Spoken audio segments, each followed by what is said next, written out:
আসসালামু আলাইকুম রহমতুল্লাহি ওবরকাতুহু। সম্মানিত দর্শক, বাংলাদেশের রাজনীতিতে আওয়ামী লীগের ভবিষ্যৎ কি? শেখ হাসিনা কি আওয়ামী লীগের সভানেত্রী থাকবেন, নাকি একটা রিফাইন্ড আওয়ামী লীগ গঠিত হবে?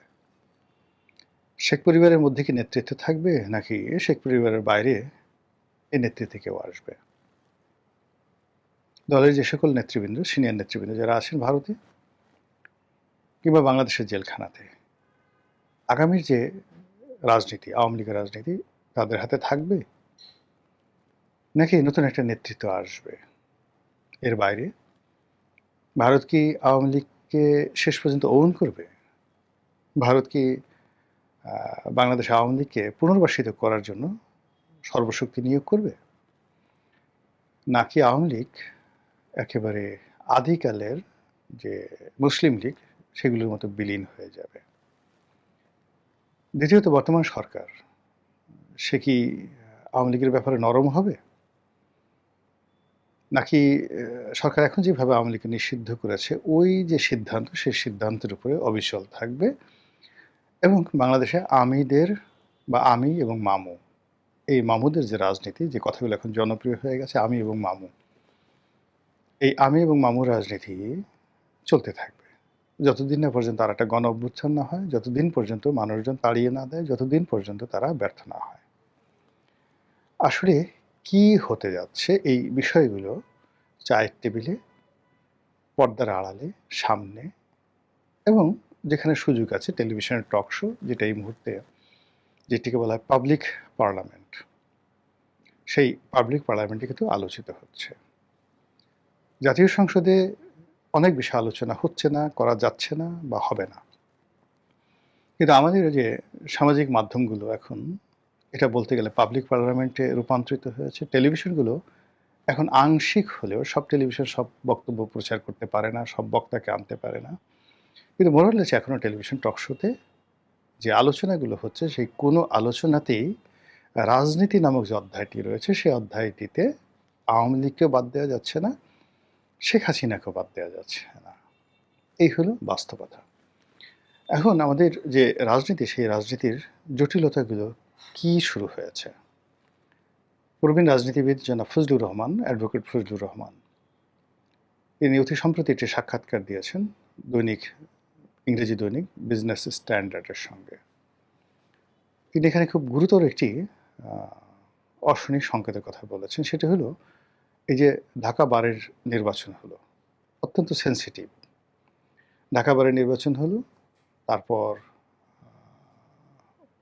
এরপর সুপ্রিম কোর্ট বারের নির্বাচন হলো। তো ঢাকা বারের নির্বাচনটা হলো পৃথিবীর সবচেয়ে বড় বার কাউন্সিল। প্রায় ৩৫,০০০-এর মতো এখানে এনলিস্টেড আইনজীবী রয়েছেন। এই বার কাউন্সিলের যে গণতান্ত্রিক রীতিনীতি, এটা পুরো ঢাকা শহরকে ডমিনেট করে, বিচার ব্যবস্থাকে ডমিনেট করে, এবং একটা সরকার এবং একটা রাষ্ট্রের যে গণতান্ত্রিক মন মানসিকতা এখান থেকে শুরু হয়। আওয়ামী লীগ জামানাতে যা কিছু মন্দ, এটা কিন্তু একেবারে শুরু হয়েছে বার কাউন্সিল নির্বাচন থেকেই, চূড়ান্তভাবে তার পতনের। এবং সর্বশেষ যে নির্বাচনটি হলো সুপ্রিম কোর্ট বার কাউন্সিলের, যে নির্বাচনে ন্যাক্কারজনকভাবে বিএনপির প্রার্থীদেরকে ব্যারিস্টার কাজল, এখন যিনি রুহুল কুদ্দুস কাজল, তিনি ঠকে গেলেন। ওখানে সেই যে জুথি ভাবির কাণ্ড, তারপর শেষে ভোট র্যাগিং করে আওয়ামীপন্থী যারা লোকজন রয়েছেন তারা যেভাবে বিজয় ছিনিয়ে নিল, সেদিন থেকে কিন্তু আওয়ামী লীগের পতন অনিবার্য হয়ে পড়েছিল, যেটা আওয়ামী লীগের দরকার ছিল না। ঠিক সেম কাজটি এখন এই জমানাতে হলো, যেটা ফজলুর রহমান যেহেতু অ্যাডভোকেট, সিনিয়র অ্যাডভোকেট, রাজনীতিবিদ, রাজনৈতিক বিশ্লেষক, তিনি বিষয়টা চমৎকারভাবে বুঝিয়েছেন। তিনি বললেন যে এই যে নির্বাচনটি হলো, সেই নির্বাচনে মাত্র ৩০% ভোটার অংশগ্রহণ করেছে। যেহেতু এখানে আওয়ামী লীগের কোনো প্রার্থীকে অ্যালাউ করা হয়নি ভোটে দাঁড়ানোর জন্য, ফলে আওয়ামী লীগ শান্তিপূর্ণভাবে যে নির্বাচন বর্জন করেছে, সেই বর্জনে ৭০% লোক ভোট কেন্দ্রে আসেনি, ভোট দেয়নি। তাহলে ভোট দিল কারা? ৩০% লোক ভোট দিল। এই ৩০%-এর প্রধান প্রতিদ্বন্দ্বীকে জামাত এবং বিএনপি। এখানে জয়লাভ করলো বিএনপি, আর রানিং মেট প্রতিযোগিতা হলো জামাত। আগামীতে যে নির্বাচন হবে সেখানে আওয়ামী লীগ থাকবে না, জামাত ক্ষমতায় আসবে, বিএনপি ফেল করবে, এটা ঢাকা বারের। একইভাবে জাতীয় রাজনীতিতেও ঠিক সেম দৃশ্যটা ফুটে উঠেছে। বিএনপি রানিং মেট এখন জামাত, আর জামাতের রানিং মেট এখন এনসিপি। এখন আমাদের দেশের যে যদি এই সরকার পূর্ণ মেয়াদে কাজ করতে পারে, এদেশের ট্র্যাডিশন অনুযায়ী যদি ভোট হয়, যদি ইঞ্জিনিয়ারিং না হয়, যদি জোরাজুরি না হয়, যদি একটা 15ই ফেব্রুয়ারি সেই যে নির্বাচন না হয়, একটা মাগুরার নির্বাচন না হয়, 2014, 18, 24 এই কলঙ্কজনক নির্বাচন না হয়, তাহলে আমাদের দেশের ভোটাররা ইন জেনারেল ক্ষমতাসীনদেরকে ভোট না দিয়ে বিরোধীদেরকে ভোট দেয়। ফলে 5 বছর পরে যদি একটা নির্বাচন হয়, আওয়ামী লীগ বিহীন নির্বাচন, সেখানে জামাতের ক্ষমতা গ্রহণ করা বা ক্ষমতায় যাওয়া শতভাগ নিশ্চিত। 2 নম্বর হলো যে জামাত কি 5 বছর অপেক্ষা করবে? কোনো অবস্থাতেই না। জামাত চাইবে যে বাংলাদেশের রাজনীতিতে আওয়ামী লীগ অপরিহার্য হওয়ার আগেই একটা দুর্ঘটনা ঘটিয়ে দিতে। জামাত চাইবে বিএনপি কোনো কিছু বুঝে ওঠার আগেই যেন ক্ষমতার মসনদে জামাত বসে যেতে পারে, তারপরে যা হবে হবে। জামাত চাইবে তাদের এলাই যারা আছে, তাদের যে সকল সংগঠন আছে, গুপ্ত সংগঠন আছে, তাদের যে সকল plan A B C D আছে, তাদের যে সকল যাকে বলা হয় যে নেতৃত্বের যে স্তরগুলো রয়েছে, যেগুলোকে তারা 3 থেকে 4টি স্তরে গুপ্ত রেখেছে, এই গুপ্ত লোকজন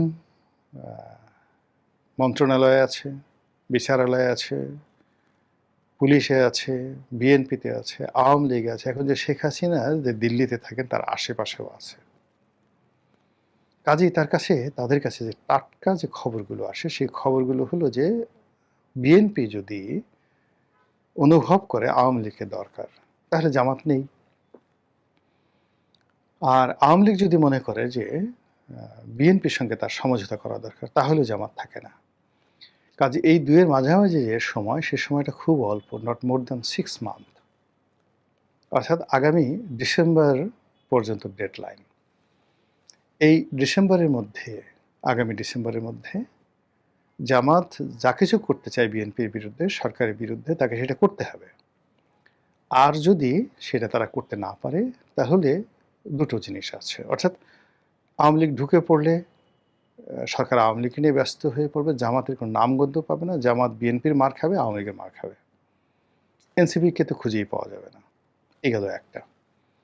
2 নম্বর হলো জামাত এবং বিএনপি তারা একত্র হয়ে থাকবে, মানে একেবারে যাকে বলা হয় এমন, মানে আমি এবং মামু দুজনে গলাগলি ধরে এমনভাবে আছি যে তৃতীয় কোনো শক্তি এখানে না গলাতে সাহস পাবে না। সেই অবস্থাতে যেটা হচ্ছে, ডিসেম্বরের মধ্যে বিএনপি তার সমস্ত ক্ষমতা একেবারে কুক্ষিগত এবং পাকাপোক্ত করে ফেলবে।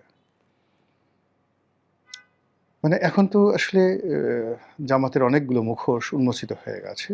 যেগুলো গুপ্ত আছে সেগুলো থাকুক, যেগুলো উন্মোচিত হয়ে গেছে এদেরকে খুঁজে খুঁজে ধরে ধরে ক্ষমতাচ্যুত করা, নিউট্রালাইজ করা, এটা করবে বিএনপির, মানে 2027 সনের জানুয়ারি থেকে। এই সময়টার মধ্যে তারা নিজেকে পাকাপোক্ত করে ফেলবে। এর কারণ হলো জুন, জুলাই, আগস্ট এই 3 মাস ক্রিটিক্যাল টাইম, কোনো নড়াচড়া তারা করবে না। সেপ্টেম্বর, অক্টোবর মাসে তারা স্ট্যাবল থাকার চেষ্টা করবে, একটু নড়াচড়া করবে। অক্টোবর, নভেম্বর, ডিসেম্বর তারা নিজেদের শক্তি প্রদর্শন করতে থাকবে। তখন গৃহপালিত বিরোধী দল কত প্রকার, কি কি? গৃহপালিত বিরোধী দল কাহাকে বলে, তাবেদার কাহাকে বলে, কিভাবে বিরোধী দলকে দিয়ে পা চাটাতে হয়, কিভাবে বিরোধী দলকে দিয়ে জুতো পরিষ্কার করতে হয়, এটা বাংলার মানুষ দেখতে পাবে 2027 সনের যাকে বলা হয় জানুয়ারি মাস থেকে। আর এই ক্ষুদ্র বিষয়টি বা এই সাধারণ বিষয়টি আপনি আমি আলোচনা করছি, আমার মতো মানুষ এটা বুঝতে পারছে। কাজেই জামাতের যেগুলো ইন্টেলেকচুয়াল আছেন, তারা এই জিনিসটা আরও সুন্দরভাবে বুঝতে পারছেন। তো বুঝতে পারার কারণে কি করছেন যে খুব সংক্ষিপ্ত সময়ের মধ্যে তাদেরকে সিদ্ধান্ত নিতে হচ্ছে যে আমরা কি এই সারাটা জীবন এভাবে জাতীয় পার্টি হয়ে থাকব? এভাবে জাসদ হয়ে থাকব? এভাবে আসম আব্দুর রব হব? এভাবে হোসেন মোহাম্মদ এরশাদ বা রওশন এরশাদ হয়ে কি আমাদের ধীরে, ধীরে, ধীরে, ধীরে কবরের দিকে যেতে হবে? নাকি আমরা একটা শক্তিশালী বিরোধী দল হব, বিরোধী দল থেকে আমরা সরকারে যাব এবং সরকারে যাওয়ার জন্য meticulous ডিজাইন, দেশি-বিদেশি সাহায্য, যা কিছু দরকার সব আমরা করব। আর সেই কাজ করার জন্য যে একটা টাইম ফ্রেম আছে, সেই টাইম ফ্রেমটা হলো ডিসেম্বর পর্যন্ত। ডিসেম্বরের পরে সবকিছু সেটেল হয়ে যাবে।